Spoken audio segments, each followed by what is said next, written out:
the war dragged on, how did the UAE suddenly become Iran's #1 target? After all this time, the total number of missiles fired at Israel still doesn't come close to what the UAE has taken. So why would Iran hold back against its longtime enemy, yet hit the UAE so relentlessly? In the next 2 minutes, let me explain the 3 red lines the UAE crossed in Iran's eyes. First red line, fighting through others. On the surface, the UAE tried to look neutral. No loud threats, no public declarations of war. But behind the scenes, it allegedly opened its air bases and intelligence networks to the United States and Israel. At Al Dafra Air Base, American warplanes reportedly launched operations from UAE territory. Intelligence was allegedly shared with Israel's Mossad, allowing Iran's military movements to be monitored in real time. What angered Tehran even more were reports claiming that UAE aircraft directly assisted strikes on Iranian oil facilities. From Iran's perspective, this wasn't neutrality anymore. This was joining the war while pretending not to. You may not officially declare war, Iran seems to say, but once you pull the trigger, you're already part of it. Second red line, profiting from Iran's weakness. While Iran struggled under sanctions and couldn't fully export its oil, the UAE was busy grabbing market share and increasing production.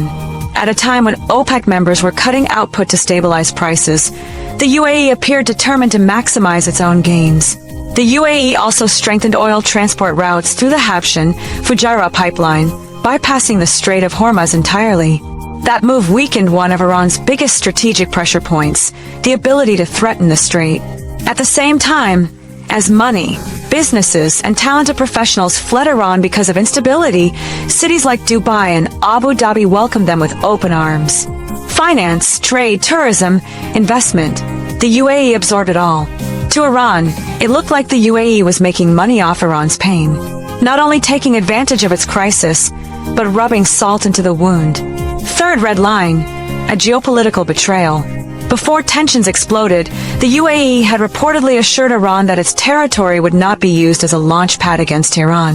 But once the conflict intensified, military bases were allegedly opened, and cooperation with American-led oil pressure campaigns increased. From Iran's perspective, this felt like the worst kind of betrayal. You smiled to my face, but stabbed me in the back. That's why Iran's retaliation strategy became brutally simple. Whoever acts as a frontline partner of the U.S., and Israel becomes the first target. The UAE wanted to become the Middle East's financial hub and trade center. Then Iran's message was clear. If missiles rain down, flights stop, oil facilities burn, and tourism collapses, the whole world will see the cost of siding with Washington and Tel Aviv. According to some reports, the UAE has faced as many as 2,800 missile and drone attacks, even more than Israel in certain periods of the conflict.